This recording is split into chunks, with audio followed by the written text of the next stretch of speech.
할렐루야. 네, 우리가 지난달에 제가 교육자들과 함께 여수로 교육자 수련회를 다녀왔습니다. 여수로 가면 꼭 들르는 데가 한 군데 있는데요. 우리도 잘 아실 거예요. 애양원이라는 곳이죠. 손양원 목사님, 사랑의 원자탄이라고 불려지는 손양원 목사님의 그 삶의 흔적이 있는 곳이죠. 제가 몇 번을 그곳에 갔었는데 갈 때마다 은혜가 되었던 것이 손양원 목사님의 글이 참 많이 은혜가 되어져요. 우리가 잘 아는 대표적인 글들이 두 가지가 있는데, 하나는 손양원 목사님 10가지 감사라는 글이거든요. 한번 다음 주가 추수감사절이어서 제가 그 다음 주에 그 글을 나누려고 하는데, 오늘 제가 나누고 싶은 것은 또 다른 한 시인데 예수 중독자라는 시입니다. 그 내용이 이렇습니다. 나 예수 중독자 되어야 하겠다. 술 중독자는 술로만 살다가 술로 인해 죽게 되는 것이고, 아편 중독자는 아편으로 살다가 아편으로 인해 죽게 되나니 우리도 예수의 중독자 되어 예수로 살다가 예수로 죽자. 우리의 전 생활과 생명을 주님 위에 살면 주같이 부활된다. 주의 종인이 주만 위에 일하는 자 되고 내일 되지 않게 하자. 아멘. 예. 나 예수 중독자 되어야 하겠다. 술 중독자는 술로만 살다가 술로 인해 죽게 되어지고, 아편 중독자는 아편으로 인해 살다가 아편으로 죽게 되어진다. 예수 중독자는 예수로 살다가 예수와 함께 부활한다. 우리가 인생의 진리와 가치를 발견하게 되어지면요, 진리를 위해서, 절대적인 그 가치를 위해서 살아가는 것은요, 이상한 일이 아닙니다. 자연스러운 일인 것이죠.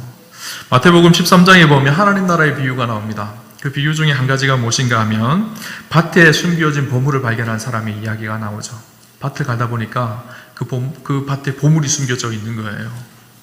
그래서 어떻게 하면 그 보물을 가질 수 있을까 연구하다 보니 그 밭에 사는 방법밖에 없는 거예요. 그래서 그가 어떻게 하죠? 자기 집도 팔고 논도 팔고 자기가 갖고 있는 밭도 다 팔고, 아마 통장에 있는 적금도 깨고 예금도 깨고 다 깨서 아마 돈이 모자랐으면 빚도 냈을 거예요. 그렇게 해서 그 밭을 샀습니다. 그 밭을 샀을 때 마음이 어땠을까요? 내가 판 것이 너무 아까워 했을까요? 아니죠. 너무 기뻤던 거예요. 진짜 최고의 가치인 보물을 얻을 수 있었기 때문인 것이죠. 그렇죠? 인생의 진짜 가치를 발견하면요, 내 것을 깨뜨리는 것 별로 아깝지 않습니다. 그 진짜 가치 때문인 것이죠. 오늘 성경에 보면 인생 최고의 절대 가치를 발견한 사도 바울의 이야기가 나옵니다. 그는 어떻게 고백하죠? 예수 그리스도를 만나고 자기가 지금까지 추구해왔던 것들, 지금까지 누려왔던 것들을 다 배설물로 여긴다고 그렇게 이야기하고 있습니다. 오늘 3장 8절 말씀 우리 같이 한번 볼까요? 같이 보겠습니다. 또한 모든 것을 해로 여김은 내 주 그리스도 예수를 아는 지식이 가장 고상하기 때문이라. 내가 그를 위하여 모든 것을 잃어버리고 배설물로 여김은 그리스도를 얻고. 그는 자기가 가지고 있던 모든 것을 다 배설물로 여긴다고 그렇게 이야기합니다. 자기가 가지고 있었던 모든 지식과 부요함과 세상의 학문들, 이런 것들이 다 배설물 같다는 거예요. 이런 배설물이 뭔지 아시죠? 그죠? 화장실에 있는 오물로 여긴다는 거예요. 그리고 나서 그리스도를 아는 지식을 가장 고상하게 여긴다고 그렇게 표현하고 있습니다. 고상하다는 말이 어떤 말이죠? 사전적 의미는 품이나 몸가짐이 훌륭하다라는 말이 고상하다는 말입니다. 근데 여기 이 말이 좀 번역상에 제 생각에는 조금 더 잘 번역되어져야 되지 않나라는 생각을 해봐요. 이 고상하다는 말이 헬라어로는 후테렉소라는 단어인데, 이 말은요, 최고의 가치, 그 무엇과도 바꿀 수 없는 것, 가장 귀한 것, 이것이 고상함입니다. 그죠? 사도 바울은 예수님을 만나고 예수 그리스도가 그의 인생의 최고의 가치가 되어진 거예요. 지금까지 자기가 추구해왔던 것들, 자기가 좋다고 생각했던 것들은 별 볼 일 없는 거예요. 진짜 중요한 분, 예수 그리스도. 그분이 인생의 최고의 가치가 되어진 것이죠. 도대체 사도 바울이 만난 예수님이 누구시기에, 예수님이 어떤 분이시기에 사도 바울은 그렇게 고백했을까요? 사도 바울은 유대인이었죠. 유대인들의 소망 한 가지는 무엇인가 하면 의롭게 사는 것이었습니다. 율법을 지킴으로 의를 이루는 것이 유대인들의 소망이었어요. 그런 율법을 철저히 지켰습니다. 그리고 스스로도 자기가 보기에는 율법의 의를 이룬 사람이라고 그렇게 이야기합니다. 오늘 보면 4절에서 6절까지 사도 바울이 얼마나 예수 믿기 이전에 얼마나 율법을 철저히 지키고 이렇게 살았는지를 이야기하는데요. 이렇게 기록하죠. 그러나 나도 육체를 신뢰할 만하며 만일 누구든지 다른 이가 육체를 신뢰할 것이 있는 줄로 생각하면 나는 더욱 그러하니라. 나는 8일 만에 할례를 받고 이스라엘 족속이요 베냐민 지파요 히브리인 중에 히브리인이요 율법으로는 바리새인이요 열심으로는 교회를 박해하고 율법의 의로는 흠이 없는 자라. 율법의 의로는 나는 흠이 없는 자다, 이렇게 말할 정도로 대단한 율법의 사람이었던 것 같아요. 그는 나도 육체를 신뢰할 만하며, 이 말이 무슨 말일까? 육체를 신뢰할 만하다, 이 말은요, 율법을 철저히 지켜서 내 안에 육체에 죄가 없을 정도로 그만큼 나는 내 육체를 신뢰한다는 거예요. 내가 의롭다는 것을 자신만만하게 고백할 수 있겠다는 거예요. 근데 누구든지 다른 이가 육체를 신뢰할 것이 있는 줄로 생각하면 나는 더욱 그래. 누구든지 자기가 율법을 잘 지켜서 내가 의롭다고 생각하는 사람이 있다면 나는 그보다 훨씬 더 의롭다는 거예요. 그만큼 사도 바울은 자신하고 있는 거예요. 자기가 율법을 지키는 것에 대해서 철저하게 지켜냈고 그만큼 의롭다는 거예요. 나는 8일 만에 할례를 받고 이스라엘 족속이요 베냐민 지파요 히브리인 중에 히브리인이요 율법으로는 바리새인이요 열심으로는 교회를 박해하고 율법의 의로는 흠이 없는 자라. 내가 열심히 얼마나 충만했는가 하면 당시 예수 믿는 사람들을 얼마나 철저하게 박해했는지 모릅니다. 사도 바울이 그랬죠. 예수 믿기 전에 사울로 살아갈 때 철저하게 예수 믿는 사람들 박해하는 일이 그의 주 업종이었었어요. 그 일들 열심히 갑니다. 나름대로 유대교의 율법에 굉장히 열심히 있었고 열정이 있었던 사람이라는 것을 보게 되어집니다. 그런데 이 사도 바울에게 문제가 있어요. 여러분, 율법은요 우리를 의롭게 인도하는 것 같지만 사실 율법으로 의롭게 되어질 사람은 아무도 없습니다. 율법의 역할이 무슨 역할이죠? 로마서의 사도 바울은 잘 기록을 하고 있는데 율법은요 죄를 고발하는 역할을 해요. 율법은 읽으면 읽을수록 어떻게 될까요? 우리의 죄가 무엇인지를 드러나게 합니다. 우리가 품었던 죄, 우리가 하나님 앞에 기쁨이 되지 못했던 죄들을 드러내게 하는 모습이 율법이죠. 사도 바울은 나름대로 율법을 철저하게 지켰다고 생각을 하지만 그 율법이 오히려 사도 바울을 올가매우기 시작하는 거예요. 그래서 로마서 7장에 보면 사도 바울이 뭐라고 고백하는가 하면 로마 7장에 율법에 대한 이야기가 나오거든요. 율법과 믿음으로 난 의에 대해서 비교를 하며 나오는데 사도 바울이 예수 믿기 이전에 율법을 철저히 지켰을 때 자기의 상태를 고백하면서 뭐라고 얘기하는가 하면 오호라 나는 공고한 자로다. 누가 사망의 몸에서 나를 건져내랴. 나름대로는 율법을 철저히 지킨다고 생각을 했었는데 자기의 삶이 여전히 곤고하고 하나님 주시는 자유와 은혜와 기쁨을 누리지 못하고 있는 거예요. 자신의 몸이 죄에 과하여서 사망의 몸에 과하고 있다고 사도 바울은 고백하고 있는 것이죠. 율법이 그렇습니다. 우리가 율법적으로 신앙생활을 하면 우리도 마찬가지 예수를 믿는다고 하지만 율법에 붙들려서 살아가면 율법이 우리를 옥죄어 오기 시작합니다. 율법에 묶여서 자유함을 얻을 수가 없어요. 복음서에 보면 한 부자 청년 이야기가 나옵니다. 이 부자 청년이 예수님을 찾아옵니다. 그리고 예수님께 묻습니다. 예수님, 어떻게 하면 영생을 얻을 수가 있겠습니까? 그러자 예수님께서 그렇게 말씀하시죠. 내가 율법을 지켰느냐라고 묻습니다. 그리고 그 율법을 다 지켜라, 그렇게 말합니다. 그때 이 부자 청년이 내가 지금까지 어려서부터 저는 율법을 철저하게 지켰습니다, 그렇게 이야기해요. 아니, 율법을 철저히 지켰으면 어떻게 될까요? 영생의 기쁨이 있어야죠, 그죠? 율법이 철저히 지켜졌으면 그 율법 속에 자유함이 있어야죠, 그죠? 그런데 율법이요, 그를 자유케 하지 못한 거예요. 율법 안에서 진짜 영원한 생명을 누리지 못했던 것이죠. 율법적으로는 굉장한 경지에 있었지만 율법이 그 청년을 자유롭게 하지 못했고 율법이 사도 바울을 자유롭게 하지 못했습니다. 그랬던 사도 바울이 예수님을 만나게 되어져요. 다메섹 도상에 예수 믿는 자들을 핍박하러 가는 그 길 위에서 빛으로 오신 예수님을 만납니다. 그리고 예수님을 만난 그는 그 전에 율법을 지키던 것과는 전혀 다른 예수 그리스도 안에서 믿음으로 의롭게 되어지는 그 진리를 발견하게 되어집니다. 예수 그리스도를 통해서 불완전했던 율법을 지키는 의가 아니라 예수 그리스도를 믿음으로 이루어지는 완전한 그 은혜와 의를 깨닫게 되어져요. 그래서 예수 그리스도 안에서 자유와 은혜와 기쁨과 구원과 그 영광을 충만하게 사도 바울은 경험하게 되어집니다. 오늘 9절을 그 이야기를 하고 있거든요. 그 안에서 발견되려 함이니 내가 가진 의는 율법에서 난 것이 아니요 오직 그리스도를 믿음으로 말미암은 것이니 곧 믿음으로 하나님께로부터 난 의라. 율법이 아니라 예수 그리스도를 믿음으로 내 안에 이루어진 놀라운 은혜, 놀라운 하나님의 의, 사도 바울은 이 은혜를 누리게 되어진 거예요. 인생이 바뀌어지기 시작한 거예요. 아, 예수 그리스도가 내 인생의 진짜 진리이시고 가치이시구나. 그러다 내가 율법을 철저히 지킨다고 따른다고 했는데 아, 율법으로 이루어지는 의가 아니라 그리스도로 이루어지는 이 의가 진리구나 라는 것을 사도 바울은 깊이 깨닫게 되어지죠. 바로 이 놀라운 십자가의 은혜, 하나님의 놀라운 사랑을 알게 된 것입니다. 고린도후서 5장 21절에 사도 바울이 그래서 이렇게 그 은혜가 얼마나 큰 건지를 기록하는데요. 하나님이 죄를 알지도 못하신 이를 우리를 대신하여 죄로 삼으신 것은 우리로 하여금 그 안에서 하나님의 자녀가 되게 하려 하심이라. 예수 그리스도 그분은 죄에 대해서 알지 못하시는 분이셨어요. 완전히 의로우신 분이셨어요.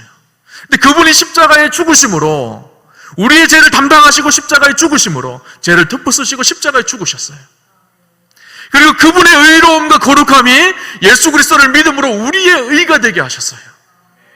그리스도 안에서 하나님의 자녀가 되어지고 하나님의 백성이 되어지는 놀라운 최고의 가치를 그는 발견한 것이죠. 여러분, 우리도 마찬가지입니다. 사도 바울은 그래도 율법을 철저히 지켰던 사람이, 그런데 우리는 전혀 율법을 알지 못하고 여전히 세상의 욕망과 정욕을 따라 살았던 망나니 같은 것이 우리의 인생이었었어요. 그런데 하나님께서 우리를 부르셨어요. 그리고 그 십자가의 은혜로 우리를 하나님의 자녀 되게 하시고 하나님의 백성 되게 하셨어요. 거룩함이 하나도 없는 우리이지만 십자가의 그 은혜로 우리를 의롭게 여겨주셨어요. 우리가 이 은혜 안에 발견된 사람들입니다. 이 은혜가 진짜 있는 사람들은요, 이 은혜를 진짜 누리는 사람은요, 이제는 그리스도를 위해 살아가기 시작해요. 우리 인생의 최고의 가치이신 주님을 만난 사람들은 이제는 주를 위해 살아가요. 마치 밭에 감추인 보물을 찾아낸 그 사람이 그 보물을 위해서 다른 것을 다 소비하고 허비했던 것처럼 우리 안에 진짜 진리이신 그리스도를 만난 사람들은 그리스도를 위해서, 진짜 최고의 가치이신 그분을 위해서 살아가기 시작하는 거예요. 그것이 예수 믿는 거예요, 여러분. 미국의 부흥운동을 일으켰던 찰스 피니 목사님의 일화입니다. 이분은 다니는 곳곳마다 예수님이 십자가에 죽으심 우리의 모든 죄를 정결케 하셨습니다. 예수님이, 예수 그리스도를 믿음으로 우리가 모든 죄를 깨끗이 치유되어지고 회복되어지는 놀라운 은혜를 누리게 되어집니다. 이 복음을 전하러 다녔던, 예수의 십자가의 피를 전하러 지나며 다녔던 목사님이세요. 하루는 한 곳에 가서 이 말씀을 전했습니다. 예수 그리스도를 믿으십시오. 예수 그리스도를 믿음으로 하나님께서 우리를 의롭게 여겨주시고 십자가의 보혈로 우리를 깨끗하게 하셨습니다. 이 복음을 전했어요. 강대상을 내려오는데 한 남자가 이 목사님을 기다리고 있는 거예요. 얼굴이 굉장히 험상궂게 생기고 겉으로 보기에도 도둑같이 강도같이 생긴 사람이었었어요. 목사님을 찾는 거예요. 목사님한테 그렇게 얘기합니다. 목사님, 나를 따라오시죠. 나하고 같이 가시죠. 그러는 거예요. 재직들이 다 말렸습니다. 안 됩니다, 목사님. 저 사람이 이 마을에 험악하기로 소문난 사람인데 목사님 따라가면 어떤 해코지 할지 모르니까 따라가시면 안 됩니다. 그러는 거예요. 그런데 그때 이 목사님의 마음속에 성령께서 가라고 하시는 마음을 자꾸 주시는 거예요. 그를 따라갑니다. 그러니까 한 술집으로 데리고 가는 거예요, 목사님을. 그리고 문을 탁 끌어 잠궜어요. 목사님 마음이 철렁 내려앉았어요. 정말 큰일 나는 거 아닌가라는 생각이 들었어요. 그리고 나서 그 사람이 목사님 앞에 앉아서 묻습니다. 목사님, 오늘 설교한 말이 진짜요, 가짜요? 그렇게 물은 거예요. 그러자 이 목사님이, 제가 거짓말로 설교할 턱이 있겠습니까? 설교한 말씀은 하나님 주신 말씀으로 내가 하나님 대언했을 뿐입니다. 그 아들 예수의 십자가의 피가 우리를 모든 죄에서 깨끗하게 하실 것이고 이것은 하나님의 말씀이고 진리입니다. 그렇게 선포했어요. 그 남자가 말하기를, 저는 이곳에서 술집을 운영했습니다. 그리고 건너편에 도박장도 그렇게 운영하고 있는데 여기 오는 사람들마다 최대한 술을 많이 팔아서 술에 취하게 하고 그들이 주머니에 있는 돈을 꺼집어내서 내가 부욕게 되는 것이 내 인생의 최고의 목표였습니다. 이것은 오는 사람들마다 다 술에 취해서, 어떤 사람은 술에 취해서 집에 돌아가다가 기차에 치여 죽은 사람도 있습니다. 그리고 만약에 술을 많이 마시지 않는 사람들은 그들을 도박장으로 유인해서 도박장에서 돈을 다 잃게 만들어서 그들이 돌아가게 만들었습니다. 도박장에서 돈을 다 잃은 사람들 중에서 목이 메어 자살한 사람들도 있습니다. 그런데 목사님, 제가 그런 죄를 지었는데 제가 그 죄도 용서받을 수가 있나요? 그렇게 물은 거예요. 피니 목사님이 이렇게 얘기합니다. 나에게는 한 가지 고난밖에 없습니다. 그것은 하나님 말씀을 선포하는 것입니다. 용서하고 안 하고는 하나님께 달려있는 것이죠.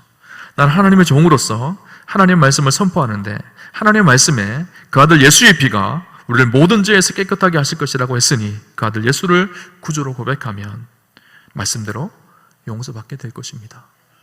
그렇게 말한 거예요. 그 사람은 잠시 목사님을 보다가 그를 2층으로 데리고 갑니다. 목사님, 저기 보면 한 여인과 한 어린아이가 있는데 제 아내입니다. 저는 재혼을 했습니다. 처음 아내는 죽고 재혼을 했는데 재혼한 여자가 딸을 데리고 내게 시집을 왔습니다. 그러나 나는 매일같이 강제로 그 엄마와 딸을 폭행을 했습니다. 저 아이가 지금 다리를 절고 있는데 다리를 저는 이유가 제가 저 아이를 잘못 때려서 다리가 장애가 생기게 되어졌습니다. 그런데 제 죄가 용서될 수가 있나요? 그렇게 물은 거예요. 그 목사님이 이렇게 얘기합니다. 내가 여태까지 죄에 대한 회개의 말을 많이 들어봤는데 당신같이 나쁜 죄는 처음 보는 것 같소. 난 당신을 용서하지 못하겠어. 그러나 성경은 우리에게 예수 그리스도 그분의 아들, 하나님의 아들 독생자 예수 그리스도 그분의 피가 우리를 모든 죄에서 깨끗게 하실 것이라고 했으니 그 예수의 피를 믿으면 하나님이 우리를 용서해 주실 것이요. 그렇게 이야기를 한 거예요. 그 남자가 피니 목사님 앞에 무릎을 꿇습니다. 자기를 위해서 기도해 달라고 합니다. 그리고 그날 밤에 그 남자가 예수를 영접하게 되어졌어요. 그날 밤에 이 찰스 피니 목사님 집으로 돌아가서 그 다음날 도대체 그 남자가 어떻게 됐을까 너무너무 궁금한 거예요. 그래서 그 집에 가봤어요. 그 술집에. 근데 그 술집이 다 뒤엎어져 있는 거예요. 2층에 올라가 보니까 그 남자가 자기 아내와 자녀를 끌어안고 펑펑 울고 있는 거예요. 그 사람도 예수 믿고 구원받게 되어진 것이죠. 나중에 새 사람이 되어서 온 동네에 소문난 그리스도인이 되어졌다고 합니다. 여러분, 우리가 예수를 믿는다는 것은요, 그런 것이에요. 죄악 가득한 우리의 인생이지만 그 십자가의 보혈이 우리를 덮어서 그 죄를 예수님께서 담당하시고 우리를 정결하게 깨끗하게 거룩하게 하신 사건. 여러분, 인생의 최고의 가치가 무엇인가요?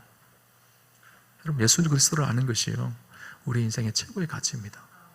그분을 붙들고 그분 안에 살아가는 것, 이것이요 우리 인생의 최고의 가치입니다.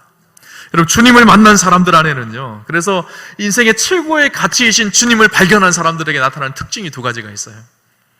무엇인가 하면 첫 번째는요, 기쁨입니다. 기쁨. 진리를 만난 사람들은요, 진리 안에서 자유와 기쁨을 누리게 되어지죠. 예수 그리스도를 만난 사람들에겐 기쁨이 충만하게 되어집니다. 서두에 말씀드렸던 것처럼 밭을 매다가 보물을 발견한 사람은 그 보물을 보고 기뻐합니다. 그래서 마태복음 13장 44절에 보면 천국은 마치 밭에 감추인 보화와 같으니 사람이 이를 발견한 후 숨겨두고 기뻐하며 돌아가서 자기의 소유를 다 팔아 그 밭을 사느니라. 자기 집을 팔아도 아깝지 않은 거예요. 자기 예금 통장을 깨뜨려도 아깝지 않은 거예요. 진짜 가치를 발견했기 때문이에요. 진리를 만났기 때문이에요. 그 인생의 모든 것을 쏟아놓을 수 있는 진짜 가치를 발견했기 때문에 다른 것은 다 상대적인 거예요. 절대 가치가 생겼기 때문이에요. 그렇죠? 여러분, 예수를 만난 사람들은 이 기쁨이 있습니다. 복음을 유앙겔리온이라고 합니다. 기쁨의 좋은 소식이라는 말이죠. 예수 그리스도를 만난 사람들입니다. 이 기쁨의 좋은 소식, 은혜의 소식이 충만해지는 것.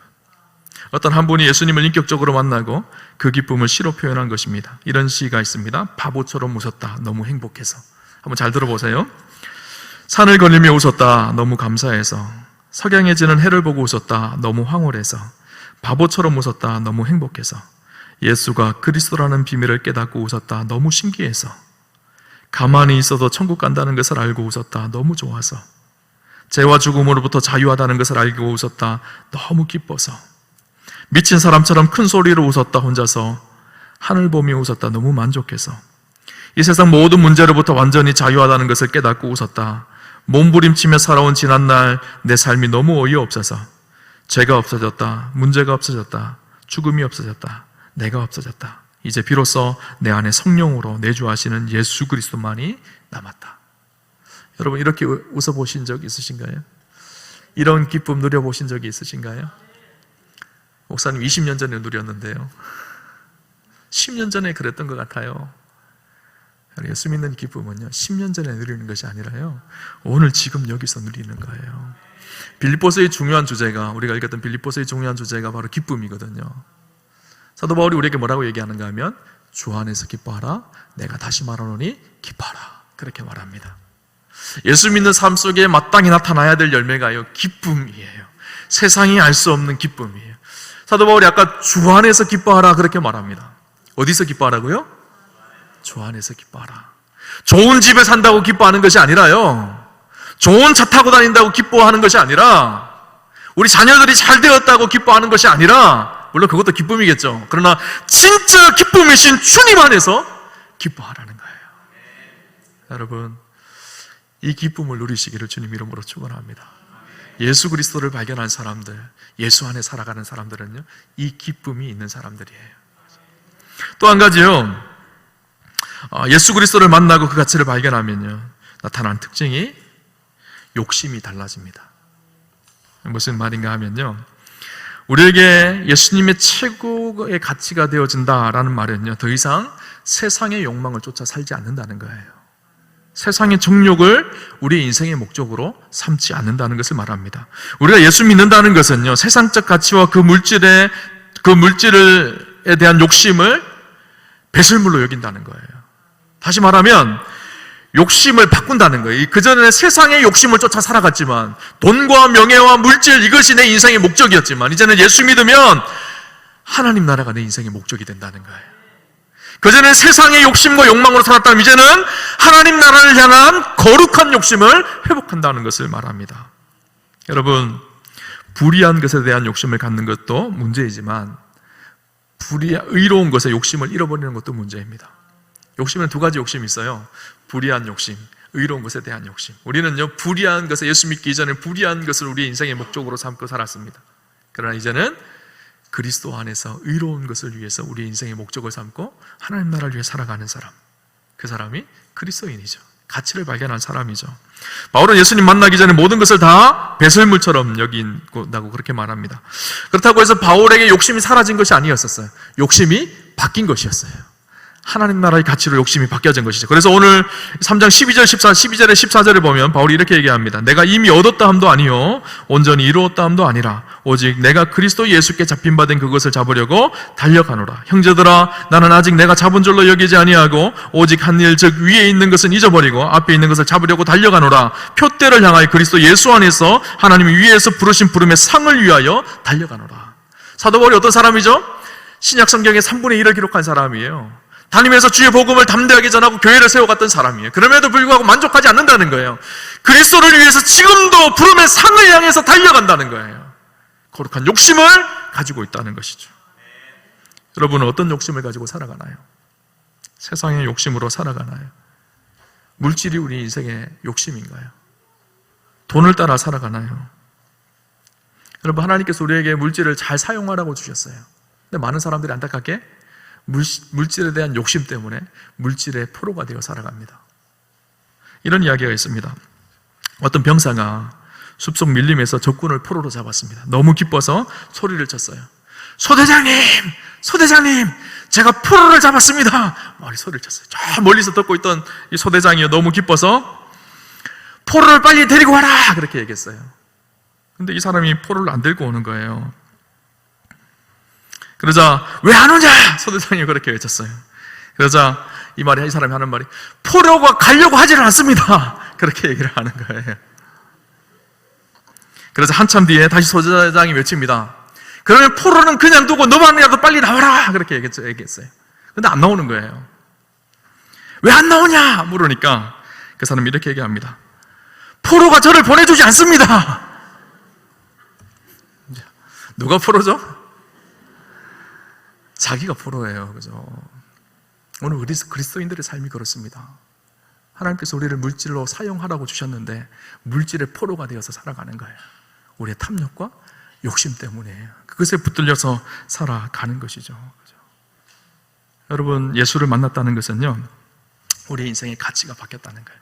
더 이상 세상의 욕심과 욕망이 내 인생의 주인이 아니라 그리스도가 내 인생의 주인 되어서 그분을 위해 살아간다는 것을 의미합니다. 여러분, 세계적인 부흥사였던 빌리그램 목사님과 함께 다니면서 찬양으로 귀한 사명을 감당했던 조지 베버리 쉐어라는 찬양사역자가 있습니다. 아주 노래를 잘하는 사람이었었어요.